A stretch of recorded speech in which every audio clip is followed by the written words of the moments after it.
he started screaming, and he told me that, this is a quote, that he was going to blow his brains out. And so I stopped and I dropped to the floor and I started crying and I begged him to not shoot the gun. And he said that I was gonna have to watch him shoot his brains out. There's the glass cup. I don't feel that I should be getting arrested at all right now. She's put in manacles. Is this like a overnight ordeal? 12-hour hold. 12-hour hold? Okay, there's a lot that happened that I didn't say. He said that he is a good killer because he's angry. He had insinuated that outside of the military that he had connections and that he could kill people, that he could make people disappear, that he had murdered people, poisoned people, that he had gotten away with both, and that he could do it again. We often have a certain image of what we think a typical murderer looks like. Maybe they have an evil glare, scary face tattoos, and a long history with the law. But a murderer doesn't always fit a certain mold. Sometimes the most horrific and evil killers among us are the people who look exactly the opposite of what we would expect. Sometimes they are beautiful people who seem to have everything. All it takes is a moment for even the most stunning of models to snap and turn into a heartless killer. That is exactly what happened to these 3 gorgeous models in this video.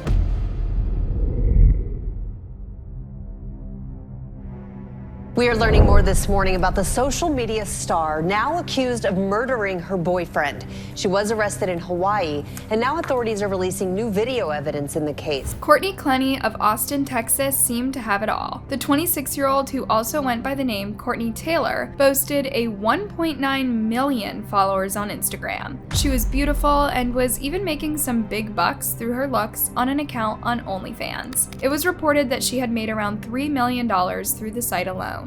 If you flip through her Instagram pictures, it's easy to see that Courtney was living a life that most people dream of. There are photos of her soaking up the sun in Miami, posing courtside at a Celtics game, snowboarding in Colorado, and wearing designer clothing that many people would never dream of being able to afford. Courtney had money, fame, and beauty. But somewhere along the line, everything went terribly wrong, and she lost just about everything she had. Prior to April 3rd, 2022, Courtney was dating her longtime boyfriend, 28-year-old Christian Obumseli. Christian was a family man and a former football player. The couple lived together in a luxurious high-rise apartment building in Miami. They had been calling the residence home for just 4 months. Despite their glamorous lifestyles, the couple's relationship was pretty toxic. It was normal for neighbors to hear loud screaming matches coming from their 22nd floor apartment. In fact, the fighting had become so disruptive to everyone around that the couple was about to get kicked out of the building because of it. The police had already been called due to one of the couple's fights on 9 different occasions. Authorities say the staff at the couple's building documented so many loud arguments, they were taking steps to evict them. Here's the footage from another incident in which police had been called because of one of the couple's loud fights. All right, so what do you want us to do? I want to be exonerated, I guess, of anything wrong.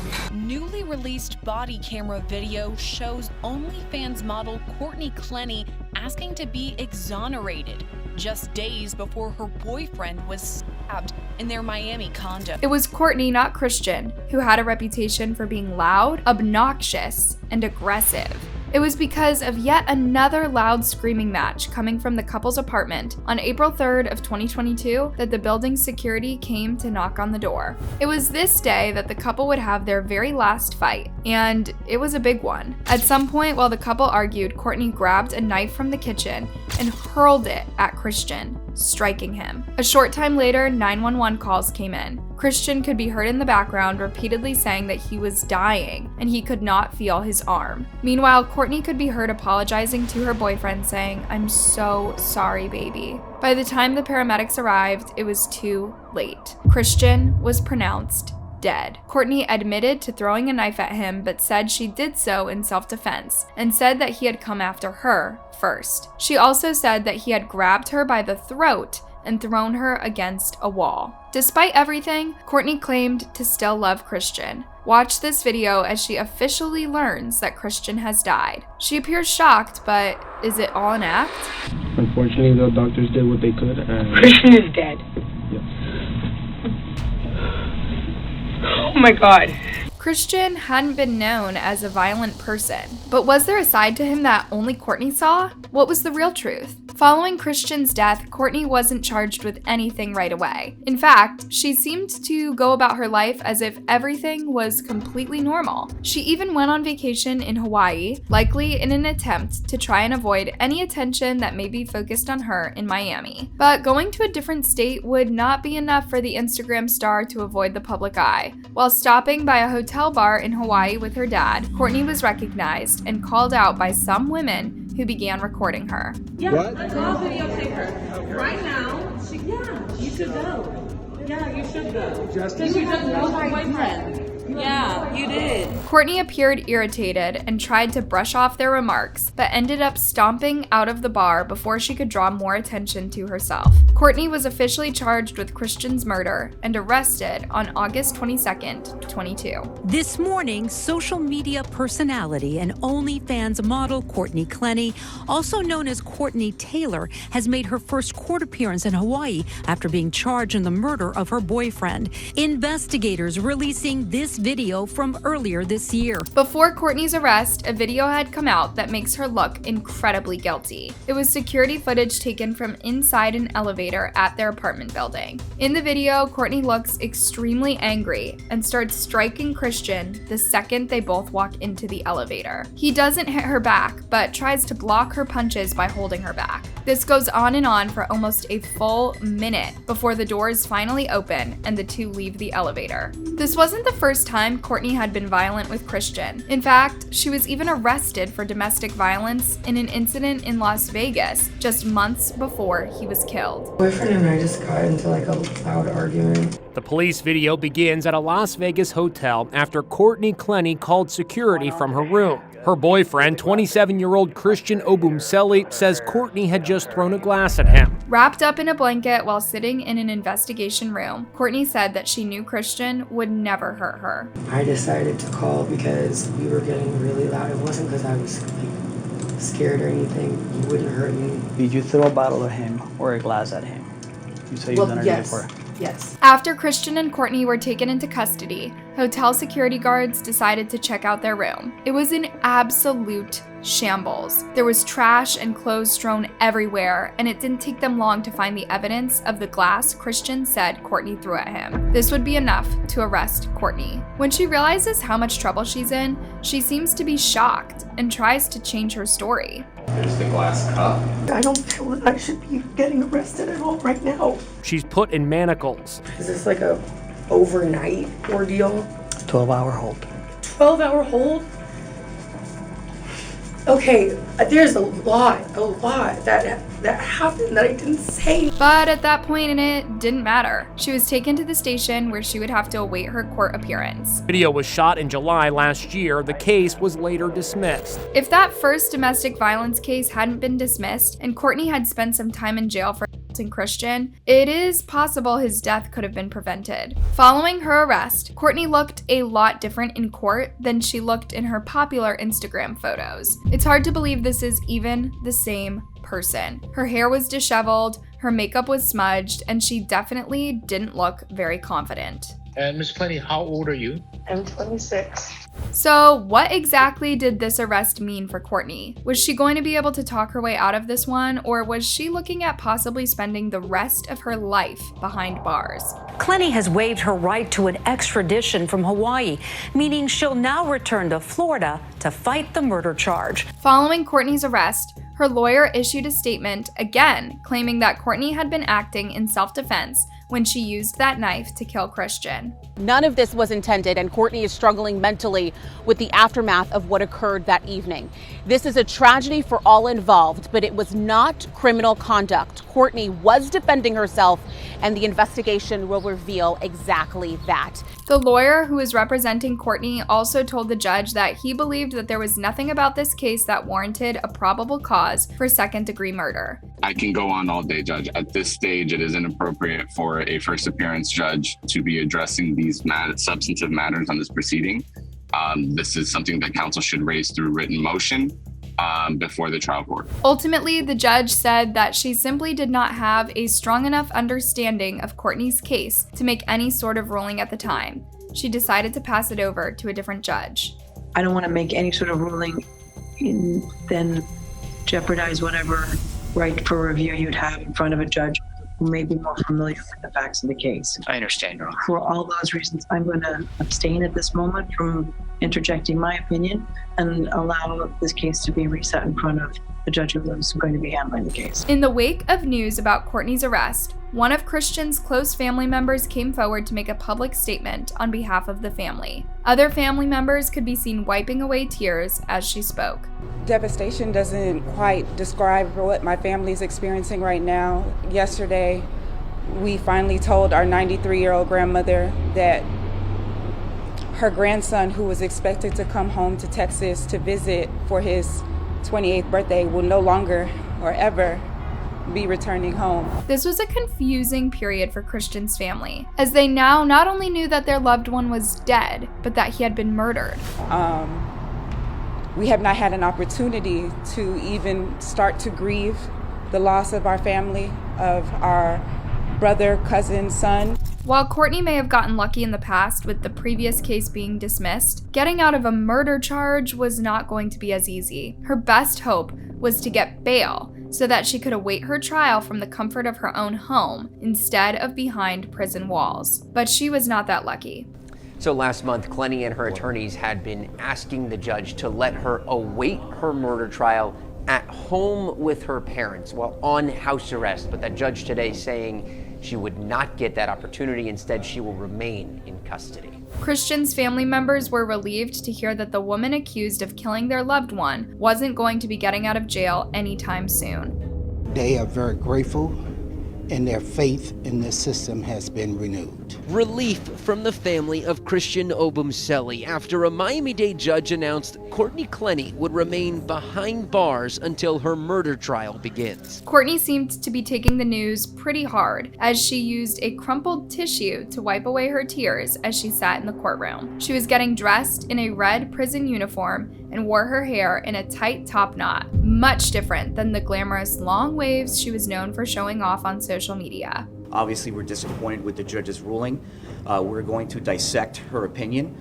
Just on a brief review of it, there's things that we believe that are not supported by the record, and we will make a decision whether or not we appeal. Part of the reason that the judge decided to deny bail was because she recognized that Courtney was reportedly a millionaire. What would keep her from using her money to flee the country and never come back for the trial? But Courtney's lawyers say that's not exactly true. Apparently, Courtney used most of her fortune to pay attorney fees. She basically is bereft of any kind of funds that would allow her to survive outside of the jurisdiction. So what's next for Courtney? As of November 2023, she is still behind bars and will likely be there for a while. Her trial isn't scheduled until at least early 2024. Both sides are going to continue to be going through witnesses to try to piece together the truth about what actually happened that tragic night. Throughout the trial, it is expected that Courtney will continue to stick by her claim of self-defense. Her defense is going to explore the toxicity in her relationship with Christian, which it's said that they both took part in. Courtney is also expected to share in detail what exactly led up to her feeling as if she had no choice but to throw that knife at Christian. This is bound to be a very complicated and controversial trial. The first step will be to come up with a jury made up of people who haven't already come up with an opinion of their own in this case. This could possibly be a pretty big challenge, as this has definitely been a highly talked about case, and a lot of people have already made up their mind that Courtney is guilty. If she is convicted of second-degree murder, Courtney could be looking at spending decades of her life behind bars. Who do you think is guilty here? Was Courtney just the victim in all of this, or was it Christian who found himself stuck in an abusive relationship that ended up costing him his life? Let us know in the comments.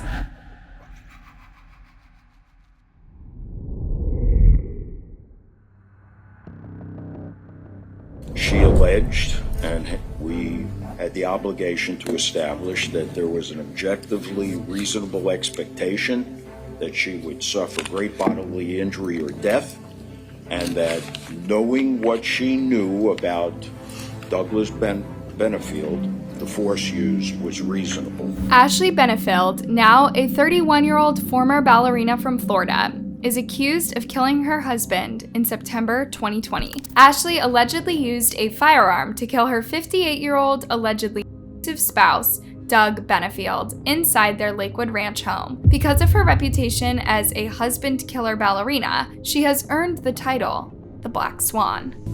28-year-old former ballerina Ashley Benefield ran to her neighbor's house on the evening of September 27, 2020.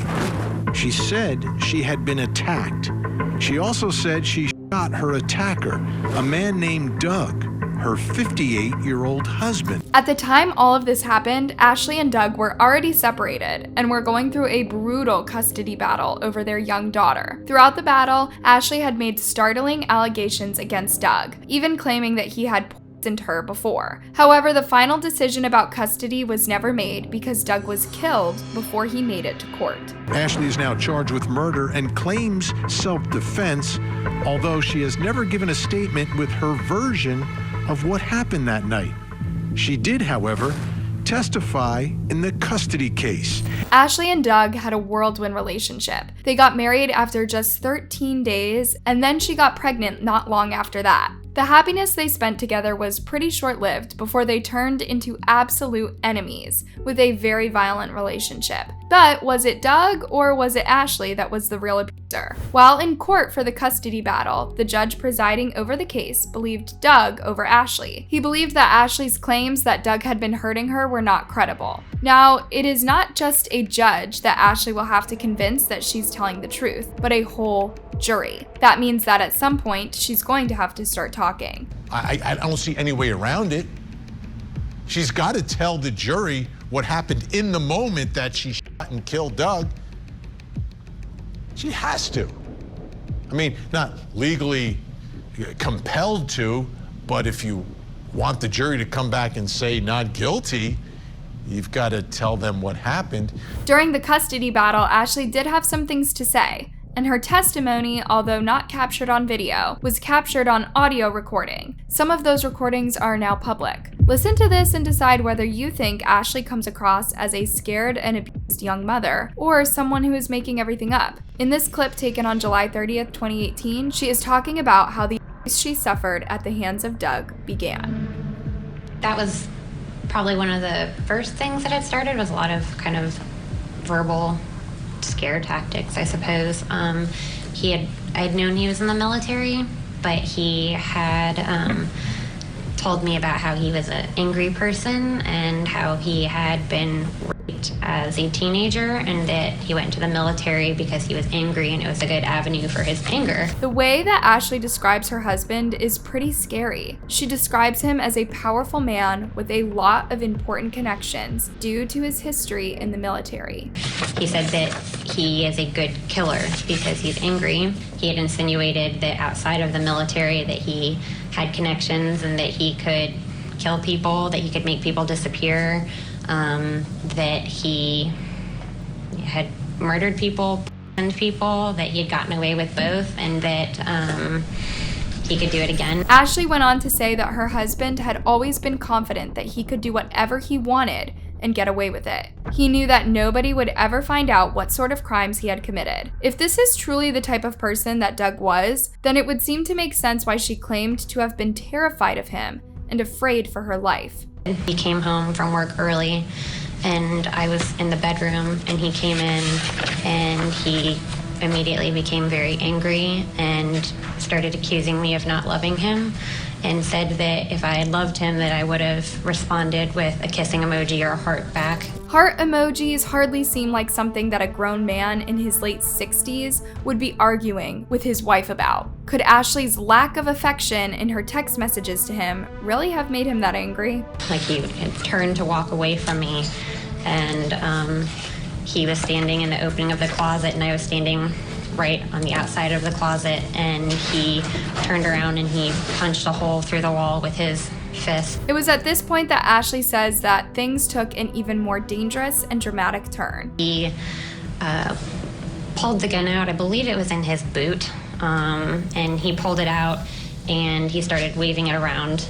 It was unholstered at the time. He then threw the gun facing me. It missed me. It hit the wall behind me and it punched a large hole. He started screaming. Even though some time would have passed from when this whole incident occurred, when Ashley told this story to law enforcement, it seems like she hasn't forgotten even the smallest of details. She doesn't have to struggle to remember what happened next. It all comes back to her quickly, as if she's memorized the whole thing. She can even quote exactly what Doug said in the heat of the moment. He told me that, this is a quote, that he was going to blow his brains out. And so I stopped and I dropped to the floor and I started crying and I begged him to not shoot the gun.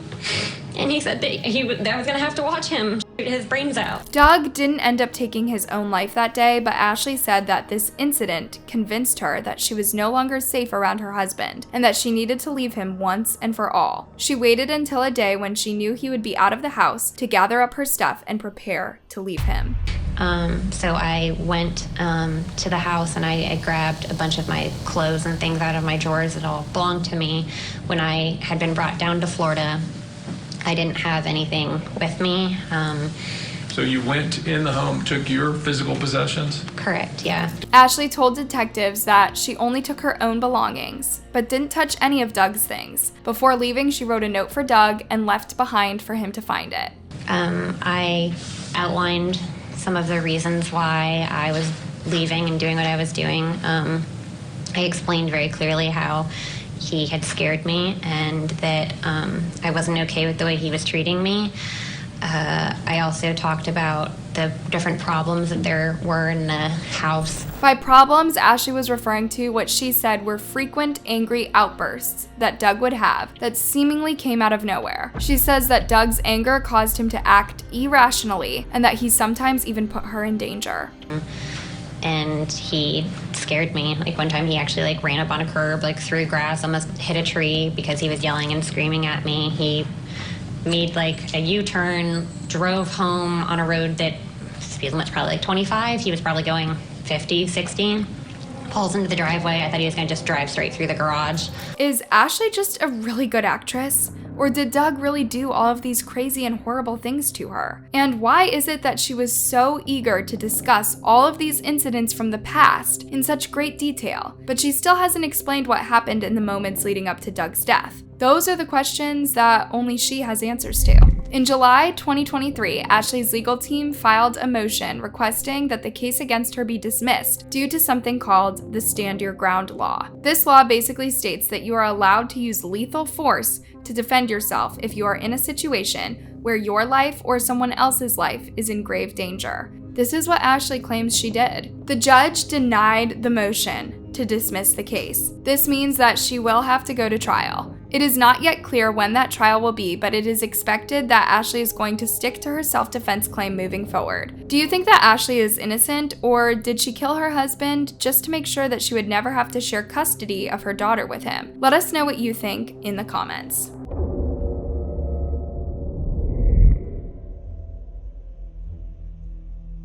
"25-year-old Harry Uzoka was a talented and young model with a bright career ahead of him. He had the looks and the potential to have a lot of fame and success. But all of that was ripped away from him when he was murdered by a fellow model. In January of 2018, Harry and another young model named George Ka had a lot of bad blood between themselves.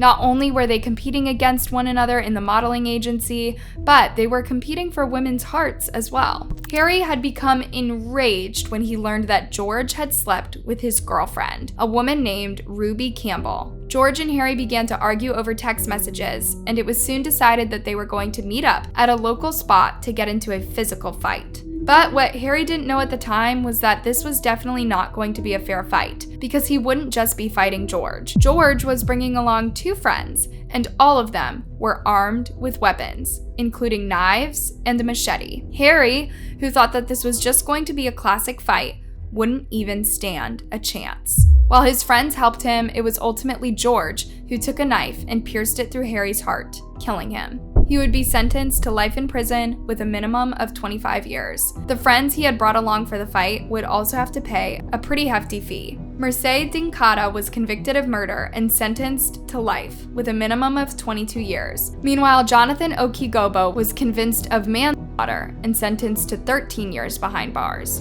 While in court, the judge spoke of what he described as almost an obsession that George had with Harry. This was no normal, healthy competition between two people who happened to be in the fashion industry. The judge said George's behavior when it came to Harry would often swing between excessive admiration and spite. Knowing the jealousy that George had been feeling for Harry for so long makes it hard not to wonder, were the two really fighting over a girl, or was there a much deeper issue that made him seem to be so eager to start a fight with Harry? In the wake of Harry's tragic death, many people within the fashion and modeling industry recalled the young man's great talent, drive, and charisma. He was someone who fought hard to get what he achieved in life and wasn't going to let anyone or anything get in his way. He had, with great talent, forged a successful international career as a male model. He was one of the first Black British men to do so, the judge said. These three models show that you don't have to look a certain way or fill a certain mold in order to become a cold-hearted killer. Sometimes all it takes is a mix of anger, jealousy, and a tumultuous romantic life for someone to snap. Just like that, even the most beautiful people can turn evil. Thank you for watching, and don't forget to like and subscribe for more.